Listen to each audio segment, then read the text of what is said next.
Hello. Well, today I'm gonna finish off my discussion with the Jaws franchise. So first, I wanted to show this. I intended to have this shirt, which I ordered last month. I wanted to wear it for the first video, but it didn't get here until sometime after I completed the actual shooting of the video. And on the back, you can see there's all the main people in 50. There's Brody and Hooper and Quint and the shark. Yeah.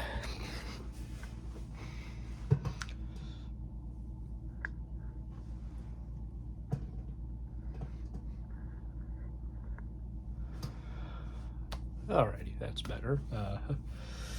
So today, it's Jaws the Revenge.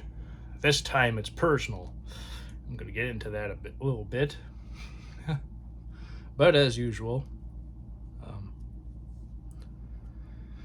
once again, the peace of Amity and the lives of the Brody family are shattered by a bloodthirsty shark in Jaws the Revenge. Lorraine Gary reprises her role as a now widowed Ellen Brody, who finds herself reliving the horrors of the past when a mammoth shark kills her son. Yeah, in this film, Sean Brody, the youngest Brody boy, is killed by a shark because one thing about they did with this film was in a paper, I believe, in the Los Angeles or New York Times or both, they put out an ad how this was the thrilling conclusion to the Jaws trilogy, meaning Jaws 3D doesn't exist anymore, which is nice to know, right? I'm sure everybody who worked on that film tried to make it the best movie it could possibly be. It was not a huge success with people. But now that film doesn't exist to Universal now. Because this is the true third film. And that's why it doesn't have 4. Because, yeah, he gave it a subtitle. But yeah, he's also Sean was a police officer. So, sort of, I guess, carrying on what his father did on Amity Island. And, yeah. So she's grief-stricken, and she travels to the Bahamas with her oldest son, Michael, who's now a marine biologist who's played by Lance Guest.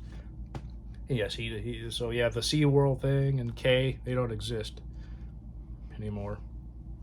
He has a wife named Clara, played by Karen Young. They have a daughter named Thea, played by Judith Barcy, who, after this film came out, her father killed her and her mother because he was one of those controlling guys who, when they went to the Bahamas to make this, he threatened that they'd have to, if he doesn't come back, if they don't come back to him when they're done, he's gonna kill them. And then he killed them anyway a year after this was out. So yeah, he's one of those guys who, the mother should have left him. And apparently there was an opportunity where, she could have, but didn't. Yeah, it's just a sad story. But yeah, so Michael Brody is now a marine biologist. He works with a guy named Jake, who is Murray Van Peebles. And we see him and his wife. We don't see too much of his wife outside of being associated with Michael and his family. And so, yeah. But, anyway, they go to she goes to the Bahamas, goes from, one body of water to another. And so She, when there, she meets and falls for a carefree airplane pilot played by Academy Award winner Michael Caine. Um, as a Hoagie. Hoagie is, in my opinion, probably like the best part of this film. And I like what Michael Caine says about this film. I haven't seen it, but by all accounts, it's terrible. But I have seen The House it built, and it's terrific. I didn't even really try to do a Michael Caine impression, but I know I can do a better one, but I don't know. Yeah. So yeah, he only did this just because he was building a house for his mom, and he needed $1 million or so to do it, and Universal offered him to go to the Bahamas for 2 weeks and got paid $1 million. So he took it, and then he also won his first Academy Award for Hannah and Her Sisters, which he didn't attend due to filming this.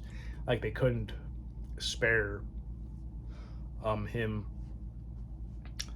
for that little period of time of him going to the Academy Awards, getting his award, and then coming back. Like, that was like I guess they really needed him there for those 2 weeks of shooting that he was required for. But yeah, just as she's starting to put her life back together, a nightmare of the past returns when her granddaughter is attacked by an all too familiar great white shark. And that's another thing, they're like, in the Bahamas, great whites are rare. Because they typically like, colder water, not so much of the warmer water of the Bahamas. So, it's a very rare thing. And so Michael and Jake and all those guys on the boat, because they're trying to get, researching stuff for sea snails. And when they see the shark, well, we can just,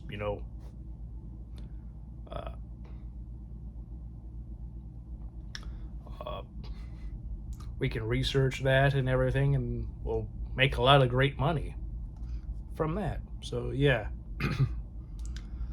So yeah, determined to end the terror once and for all, Ellen sets out for a showdown to the death. And a bonus feature in this is the alternate ending, which, from what I can tell, was the American theatrical ending, from what people have said.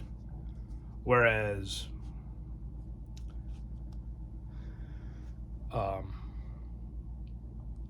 everybody around the world got to see the ending that home video has released.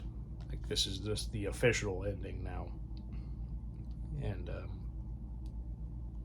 apparently certain broadcasts on AMC would show the original theatrical ending in America, though I have seen some comments of people who've like lived in America their whole life, and they remember watching the film, and the ending that is on all the home video releases was the ending they saw. So I don't know, maybe that's just false memory, or maybe in some cases they accidentally sent the international version to certain American theaters. I don't know, but that's interesting to note, at least. So yeah, a lot of people get confused, but though there is a bit of an explanation for the ending of the film regarding the fate of the shark. There's a lot of technical jargon going on, so I mean, granted, I saw this when I was a kid. I saw all these films when I was a kid, but yeah, this film, it's seen as the worst. I don't think it is the worst. I do think it's a bit better than 3. I think it's because of Michael Caine. Granted, Louis Gossett Jr. was, I think he did a fine job in the third film, but I do think he was underutilized. Michael Caine, I think he's better utilized in here. Just my opinion. People can disagree. The one thing about this film is the revenge part actually does make some sense if you. I have not gotten this, but I've read enough online and have seen videos about people discussing this. But the Jaws of the Revenge book explains quite a bit about the revenge. There was supposed to be this voodoo priest that's been he and Michael Brody have been having a feud, and so he puts a curse on a shark and to kill the entire Brody family. So that's why the shark kills Sean, and then it's after the mom and his daughter, and then his wife went to the water. The shark would try to kill her and everything. And I will say there's very little deaths we get to see in the film. So if that's something that you really enjoy with films like this, well, you will be disappointed if you have never seen this film before. But in the book, the shark goes down the American coast from, Amity Island, which is Massachusetts, all the way down to the Bahamas. And along the way, he's supposed to be, killing a bunch of people. So, yeah. And also with the alternate ending, there is somebody who dies, who in this version doesn't die. So, yeah, that's another thing. And apparently a lot of people didn't like that this character died. So they ensured, oh, they're alive. Does it make much sense? Not really, though I guess you could try to make some sort of deduction or something, like I wasn't actually eaten or something. But that might not make too much sense either, but whatever. But the whole voodoo thing, it does sound very outlandish and everything. But considering the voodoo aspect and the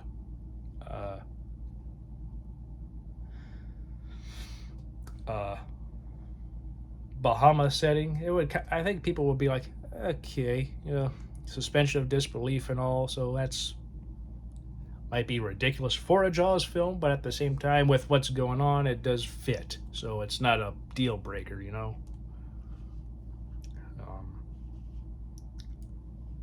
Joseph Sargent is the director of this film. Michael de Guzman is the writer. So no more Carl Gottlieb.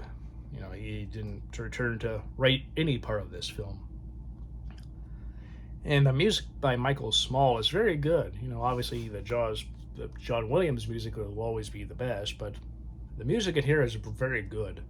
A lot of people do say this is the worst and this and that, but the music is good. Let's at least give the film credit for that. The score is excellent. Perhaps you could say it's a better score than the film deserves. But yeah, this and the third one are not very good. Reality is they should have only made one Jaws film, but Jaws 2 was a decent film, a good film, fine film. Okay, I guess you could say it gets a pass. But then leave it at that. We don't need more beyond that. Though they do have Roy Scheider in here in the sense that they reused footage and put a sepia tone filter over it. Like when we see at Sean's funeral, we see the first film where Sean is imitating his father at the kitchen table and everything, and then at the end with the the showdown with the shark, is we all know the sharks have to die in these films, they just do. We also get sepia tone footage of the first film where he's shooting at the tank in the shark's mouth. So yeah, it's quite the film. I do wish the last two films had more special features. Like, it's nice to have the alternate ending, and I guess it's nice to have the ability to watch the film in 3D. But like, no featurettes, no getting at least the directors back together or something. At least if you couldn't get anybody else but them, you can't get them down to just to talk about the film and what they hoped about to do with the film and all this and that, and what they know about the history of it and stuff.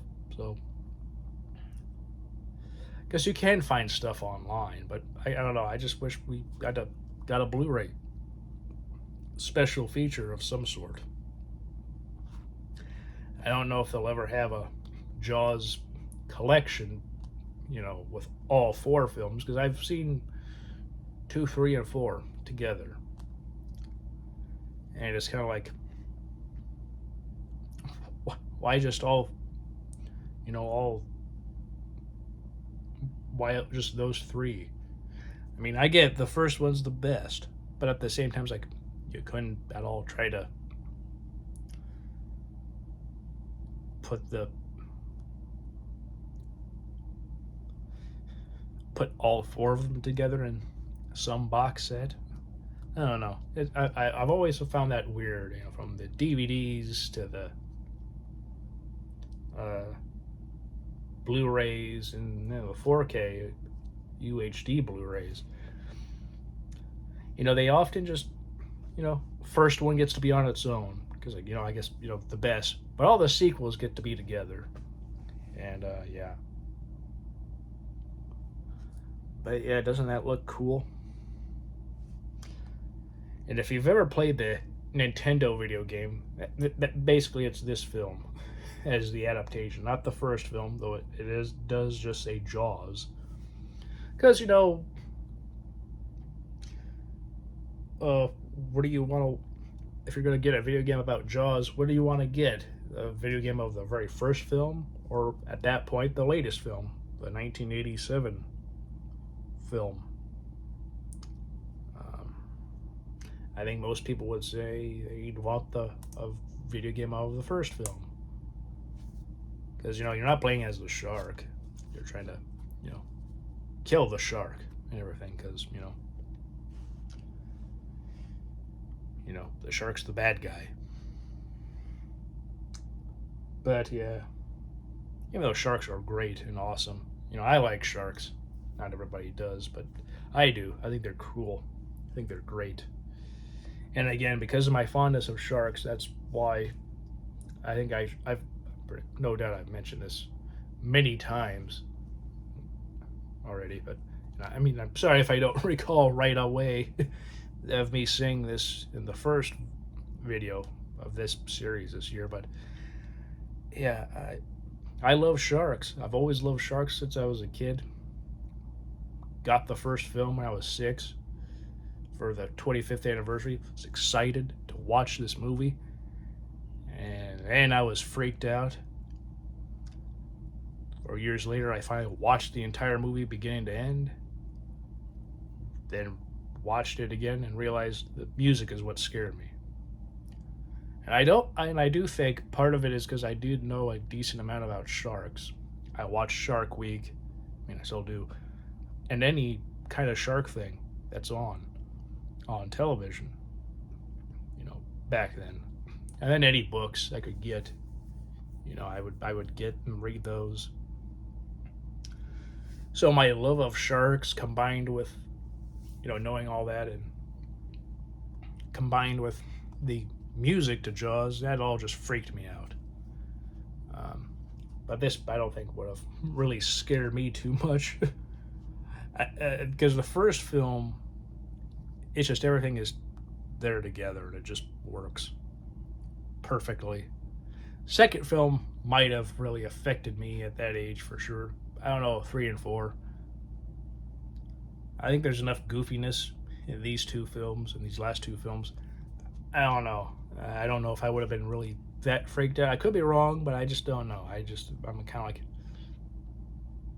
yeah, they're kind of just very goofy. And I guess you could say that about them. Like maybe they're so bad they're good, perhaps.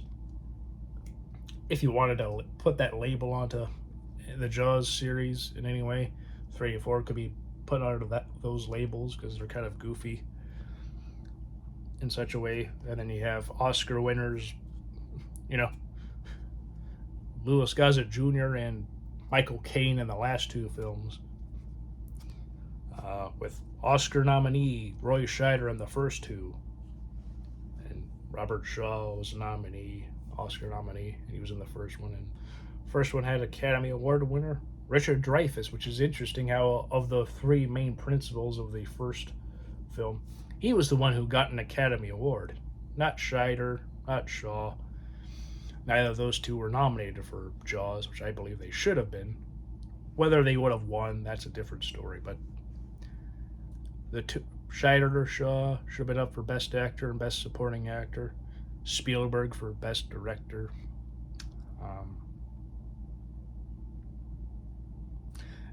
This wouldn't have been up for any Academy Awards.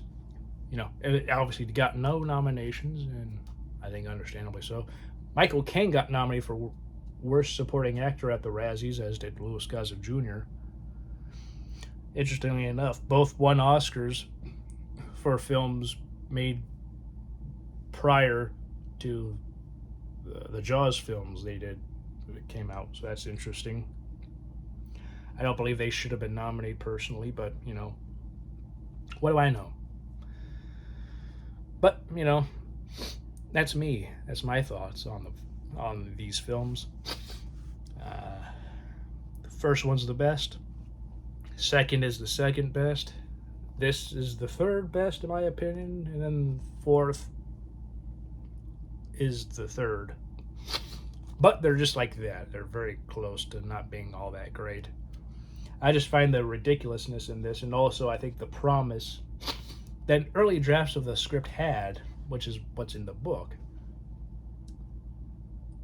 You know, that's why, you know, the book is the way it is. They took like the first draft and adapted that. And so there's various differences between the book and the film.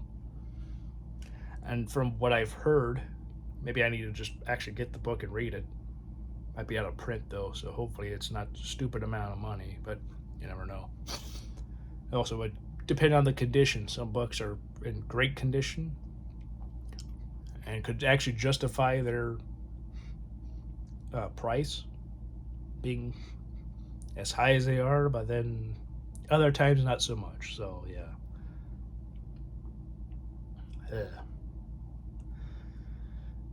Yeah. And I need to blow my nose soon, so that's why I'm a little stopped up right now, but yeah, I'll make sure to be doing that as I'm gonna leave now. What do you think of this film? Do you think it's good, bad, in between? Perhaps you disagree with me entirely on my ranking of these films. That's fine. A lot of people would probably put the third film in third place, and then this in the last.